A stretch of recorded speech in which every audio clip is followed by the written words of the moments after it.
Hello guys, nice to see you.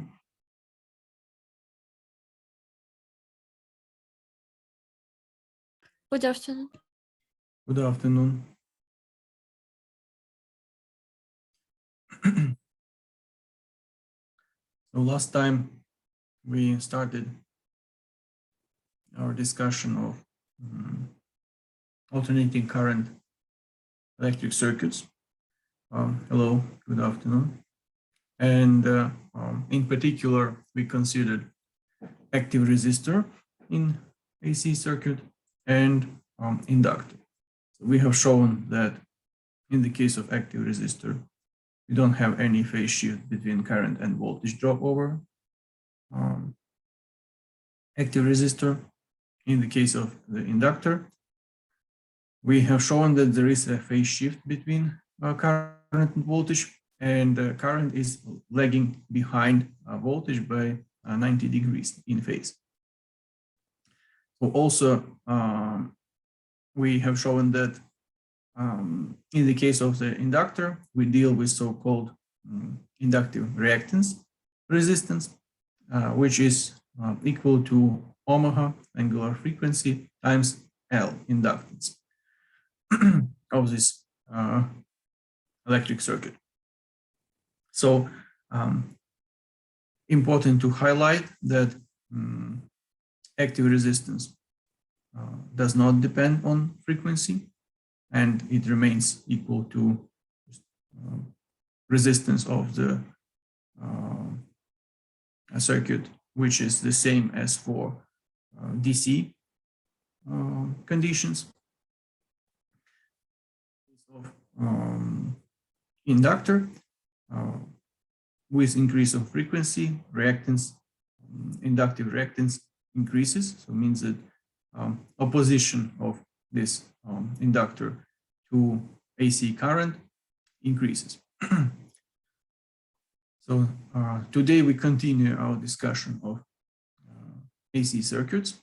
In particular, we will deal with one more element of alternating current circuits, which is capacitor. And afterwards, we will discuss the series connection of all elements which we discussed previously. So it will be electrical an electrical circuit with active resistor, inductor, and a capacitor. Okay, so let me switch to our slides.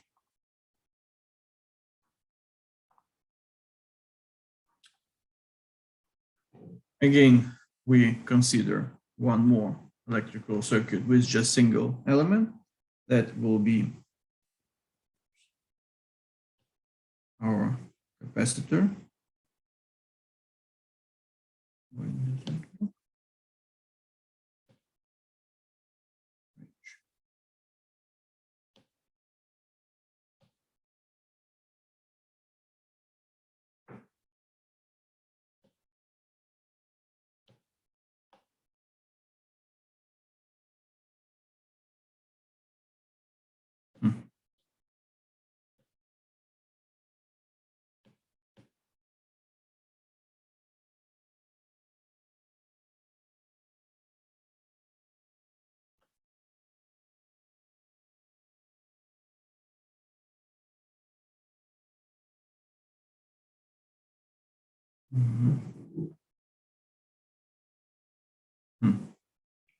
Somehow,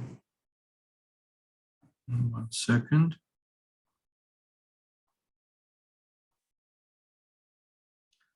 Somehow it doesn't want to work.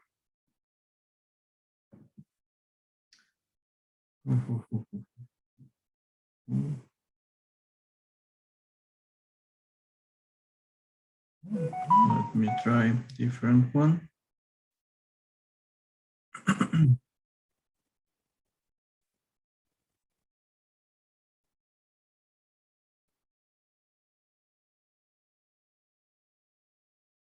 Okay.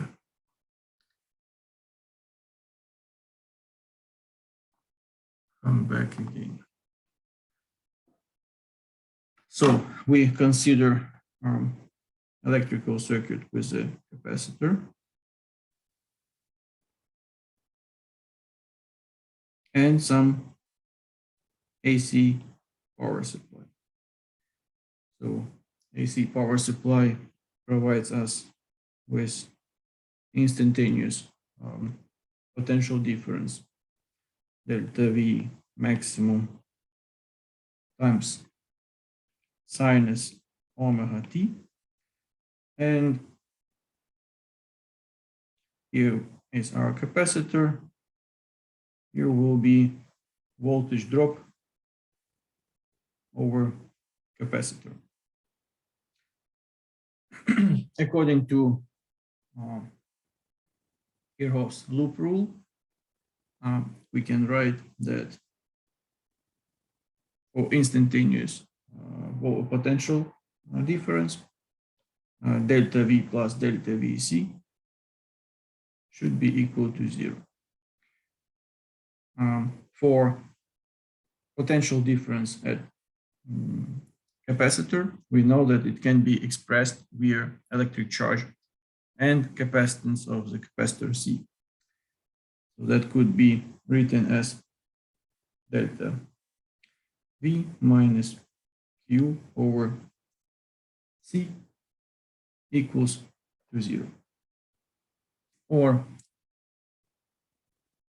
can be also expressed as delta V maximum times sinus omega t minus Q divided by C equals to 0.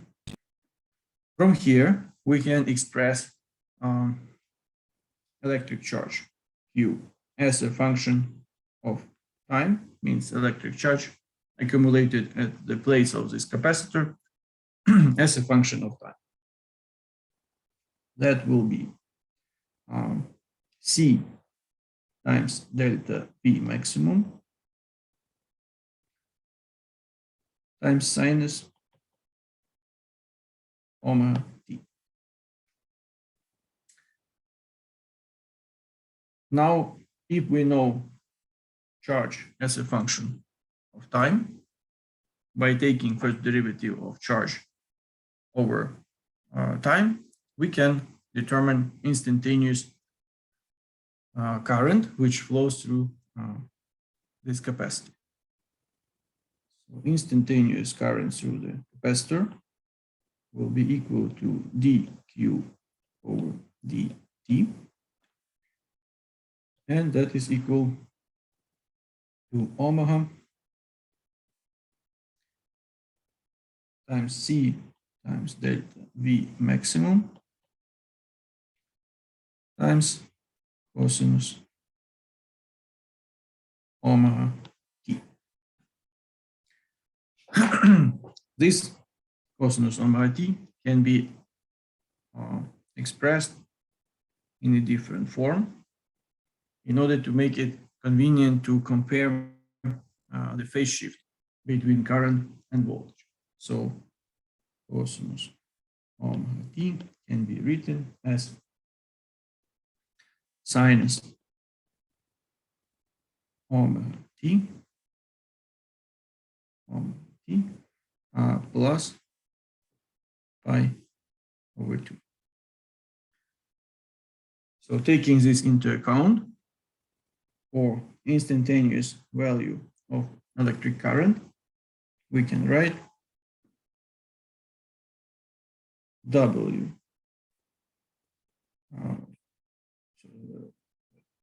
is equal to omega angular frequency times capacitance times delta V max times sinus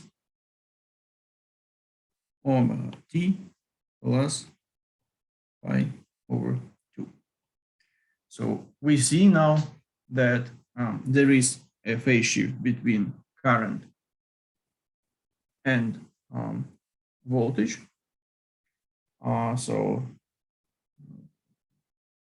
Which is equal to 90 degrees. However, as opposite to the inductor, In the case of a capacitor, we have voltage lagging behind. So yeah, how you can understand it, in order to gain some voltage on the capacitor, you first need to charge it. So that's why current kind of proceeds first. And that's why voltage is lagging behind the current by this phase shift of 90 degrees.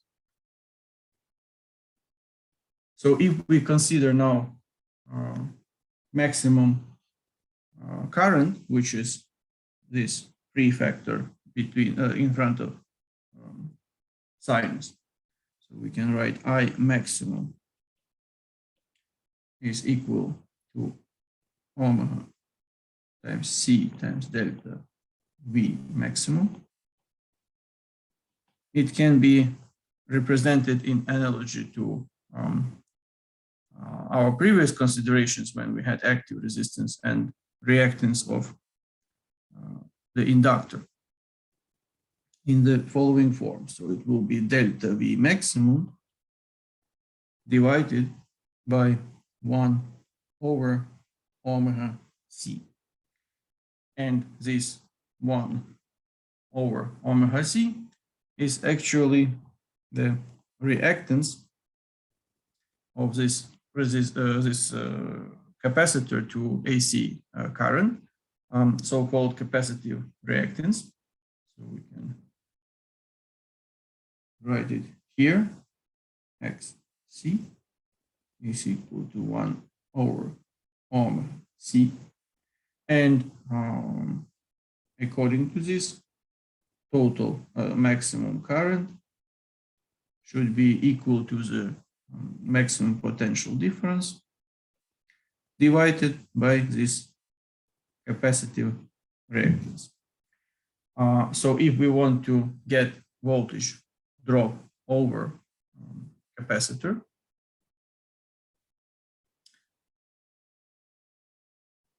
delta VC, that should be the product of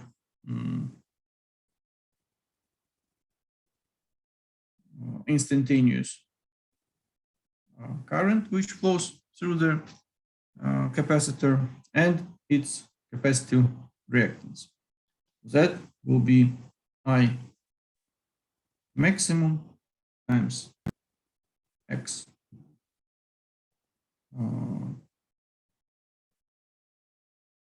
C times sinus omega T.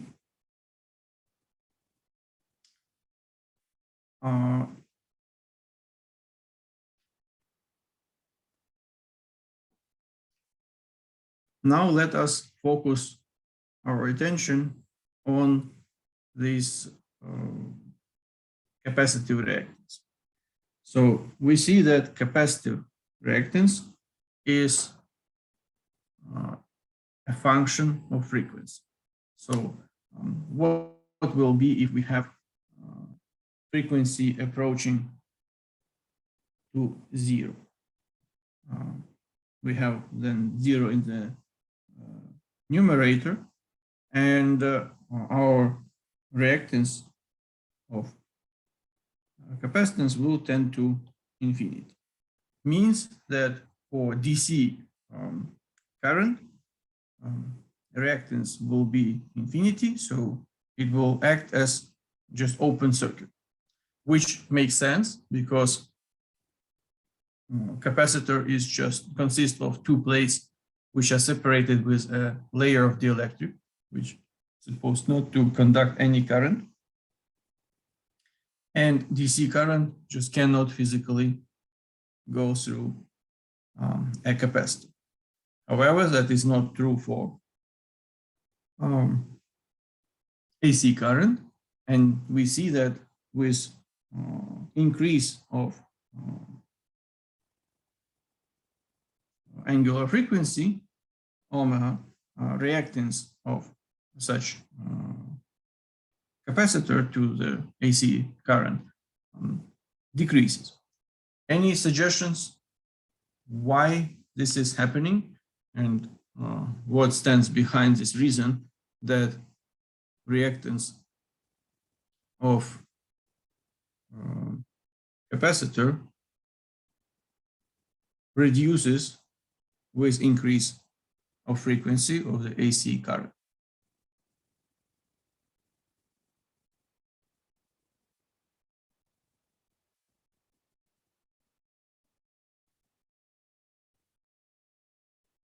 So what is happening when we apply some voltage to a capacitor? It starts to accumulate electric charge. So it starts charging, then we change this potential difference between terminals of the capacitor, and capacitor starts to discharge. If we charge and discharge per unit time, let's say per 1 second, 10 times, so the frequency will be 10 hertz. In total, there will be certain amount of electric charge which can pass through the capacitor. And that will be defined by the amplitude value of our AC voltage maximum and capacitance of our capacitor. So that is total charge which can be accumulated at the capacitor, and it is during one period it's accumulated at one polarity, then it's discharged. During the other half of the period it's accumulated at different polarity, then it's discharged. So in total we have kind of twice two of these charges per one period. And let's say if we consider per 1 second, then we just need to multiply by frequency of the AC signal. So that will be the kind of total charge which can travel back and forth through the capacitor. If we increase frequency, for instance, to 50 hertz, obviously this parameter increases, frequency goes up, and per unit time, we can transfer already 5 times more electric charge than it was previously. So that means that electric current, since it's first derivative of charge over time, will increase. So if current increases at the same fixed value of potential difference, means that reactance of such capacitor decreases with increase of frequency. So that's why we observe this behavior of capacitor reactance with respect to frequency of the AC signal. So that should be taken into account, and hopefully you will understand and remember this explanation for the reason for this fact. Similar, we discussed last time the reasons behind frequency dependence of inductive reactance in the case of an inductor in AC electrical circuit. So now we can proceed further and consider already combination of all these three components which we discussed individually in one electrical circuit. So we go to another slide here, and let us use some AC power supply.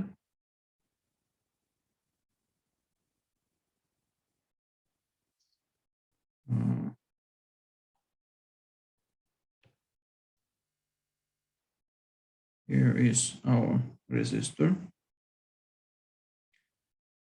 our inductor,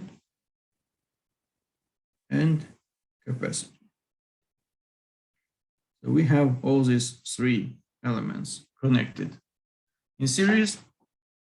R, L, C. Here is the voltage, instantaneous potential difference provided by power supply, delta V maximum times sinus omega t. And there will be obviously some instantaneous electric current which flows through the electric circuit. That will be equal to I maximum times sinus omega t minus phi. So phi is some phase shift between voltage and current. At this point, we cannot say anything about this, but we will learn how to determine it. So obviously, this instantaneous voltage provided to the electrical circuit will split in three components. So this will be voltage drop over our active resistor, voltage drop over inductor, and the same for our capacitor. We know that there will be certain phase shift between voltage drops all over these components of AC circuit with respect to current. These phase shifts will be different because we are talking about different elements. At the same time, current will be the same for all elements because they are connected in series. So current will be identical for all through all elements in this AC circuit. So for voltage drop, for instantaneous values of this voltage drop, for instance, for active resistor, we can write that it will be I maximum times active resistance times sinus omega t, or it will be delta VR, like maximum voltage drop over active resistor times sinus omega t. So next in our line is inductor. In this case, it will be I maximum times XL reactance, inductive reactance, times sinus omega t plus pi over 2, or it will be delta VL times cosinus omega t.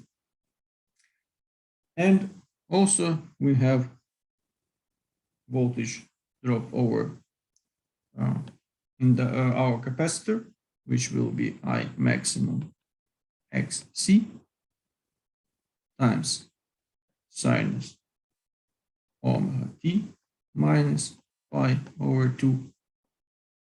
And that will be equal to minus delta VC cosinus omega t. So now let me share with you my screen.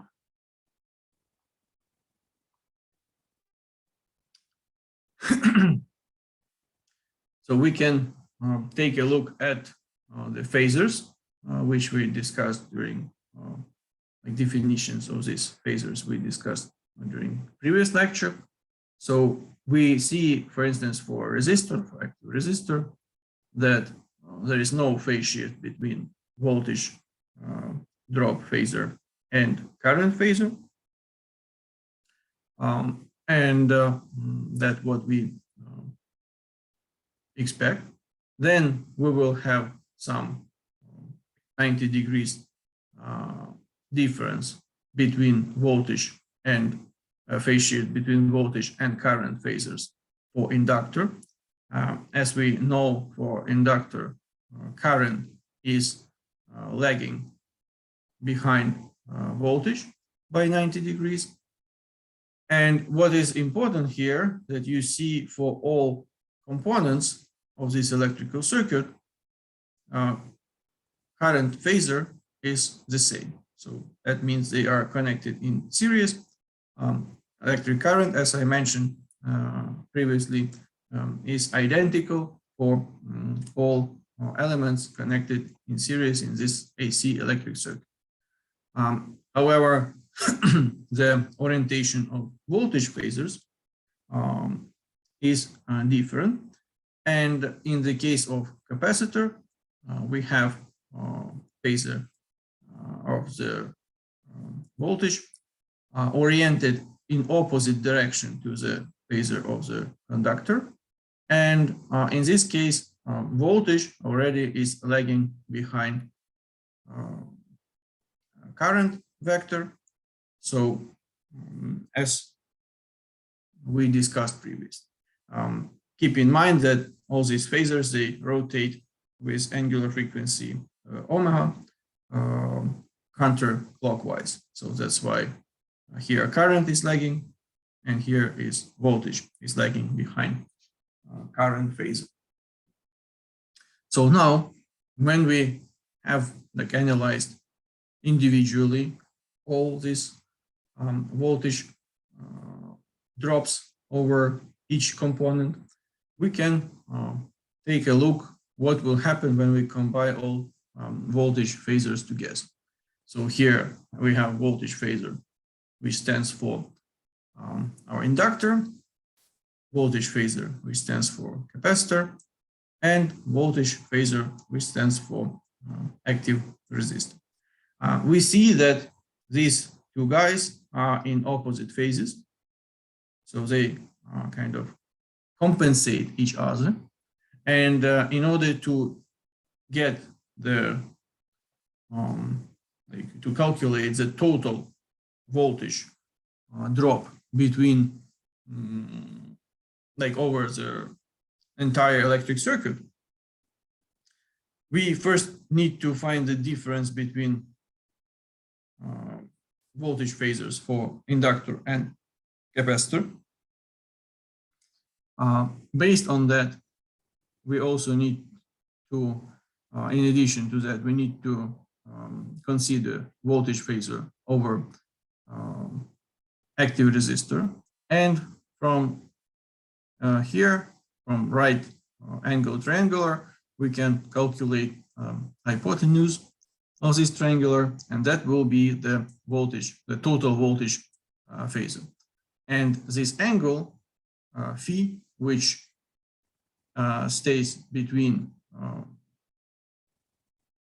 active voltage phasor and total voltage phasor, that will be the phase resultant phase shift between total voltage drop over this electric circuit and electric like AC current, which flows through this electric circuit. So let us come back to our slides. And according to this discussion, we can write that delta V maximum is equal to delta VR, which is square plus a square of difference delta VL minus delta VC.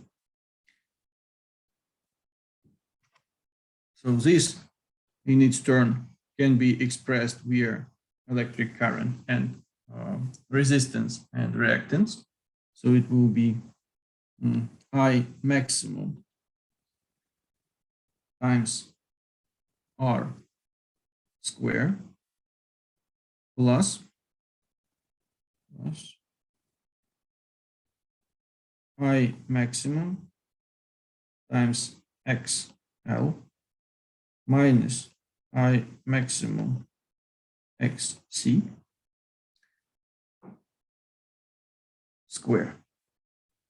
And eventually we can write that I maximum times square root of R square plus XL minus XC square. So from here, we can express maximum current.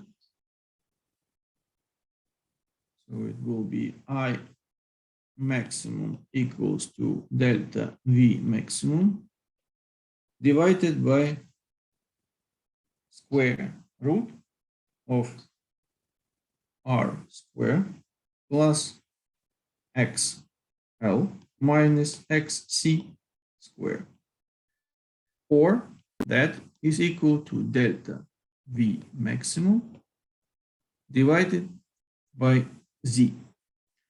So Z stands for the impedance, total impedance of electrical AC electrical circuit. In general, this is so-called complex value. So it consists of two components, Z prime plus I Z double prime. Here, Z prime stands for real and Z double prime stands for imaginary components of impedance. I is square root of -1. And if we represent, for instance, impedance of this electric circuit, which we considered, so we can write that it's equal to R, active component, means active resistor, plus I, and then it will be XL minus XC. So that is the general form how we can represent impedance of an AC electric circuit. Here it is important to highlight that the fact of plus I or minus I stands for phase shift. From the mathematical point of view, is equivalent of phase shift for pi over 2 or minus pi over 2. So that's why these guys, like voltage phasors for inductor and capacitor, they are in opposite phases. And here we get the difference between them. Depending on which one is dominant, then we will get either plus or minus here in front of this I. So also we can represent this impedance in complex plane. So we have Z prime and Z double prime, real and imaginary components of impedance. So total impedance, it will be defined by this length of the line Z on this complex plane. Here will be R, active component of impedance, and here will be XL minus XC, reactive component of impedance or imaginary component. And as you remember, we mentioned about this angle P, so that will be also phase shift phi between current and voltage. So this angle phi can be determined as arc tangents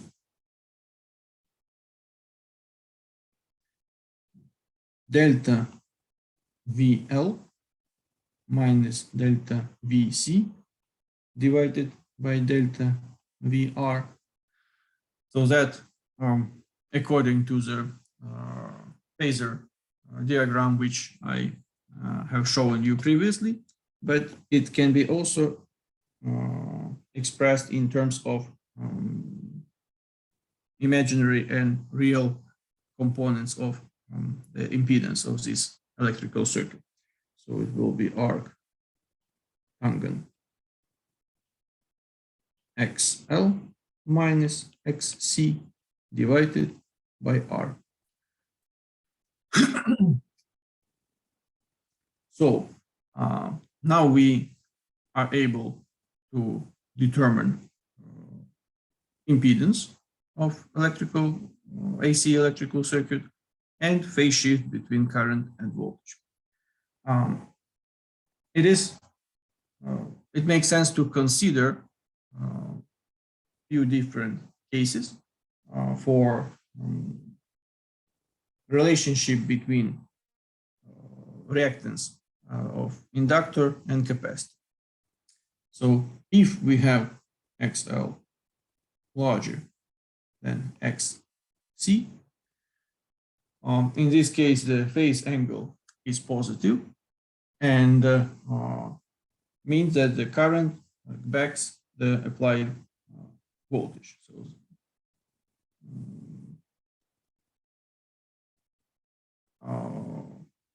and we have kind of in this electrical circuit more inductive features than capacitive, because the reactance of the inductive reactance is larger than capacitive reactance. Opposite situation, when we have XL smaller than XC, then this phase difference, here it was positive, here it will be negative. So it means that current leads their applied voltage, and we have with negative phase shift between current and voltage, we observe capacitive contribution, a dominant capacitive contribution in the AC electrical circuit. We also can discuss it in terms of phase shift between real and imaginary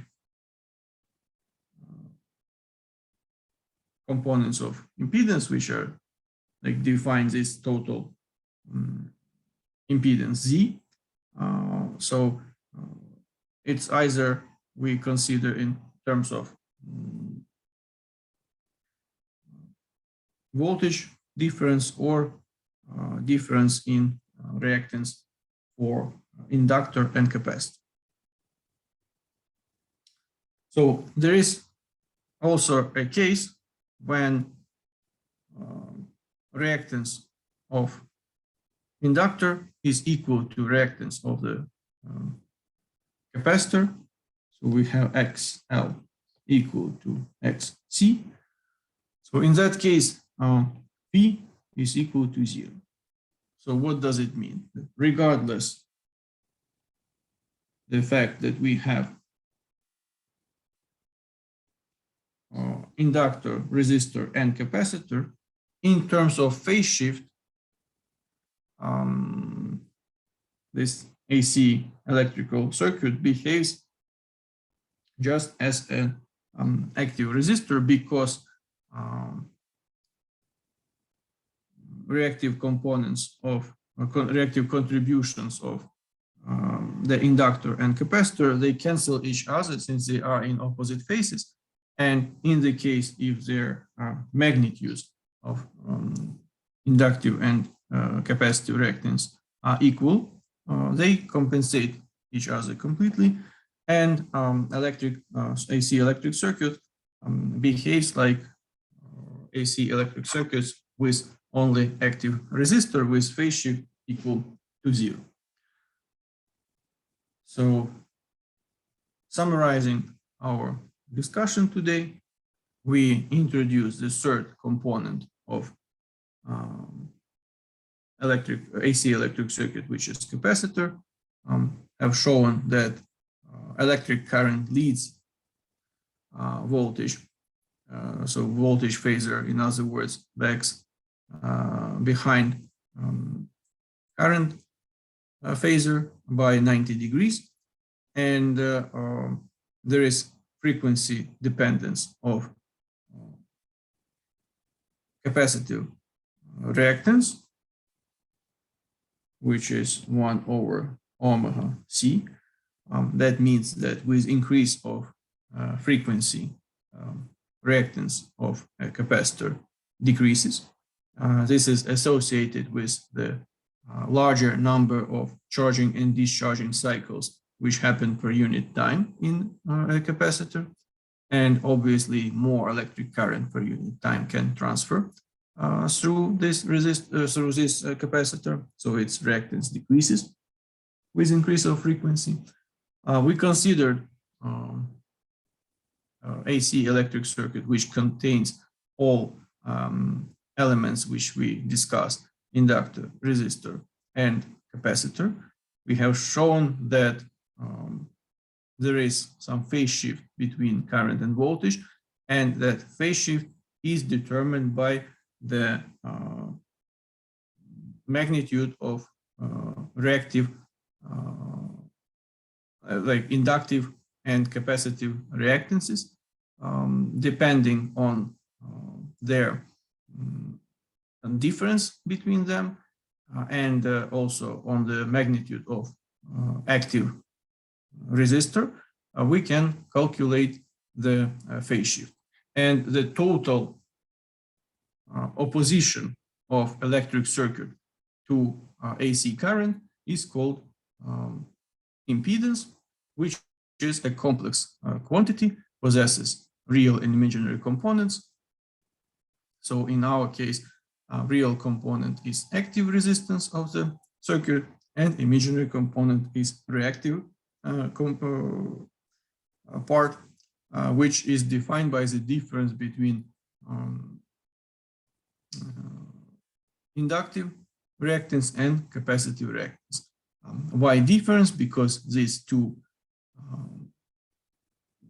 like phasors for voltage drop over inductor and capacitor are in opposite phases, and like and compensate each other. So we need to subtract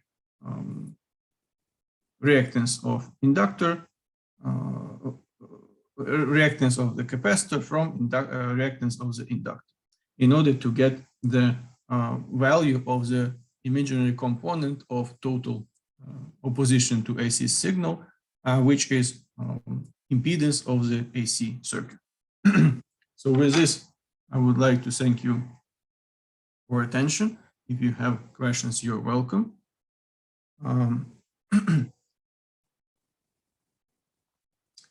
We will continue discussion of AC circuits during our next lecture. In particular, we will discuss electric power, which is delivered to AC circuits, and of course taking into account these features of total impedance of electric circuit to AC current. Okay, guys, then thank you very much for attention. Have a good evening and take care. See you next time. Thank you, goodbye. Thank you, goodbye. Thank Bye-bye. you. Goodbye. Have a nice day. You too.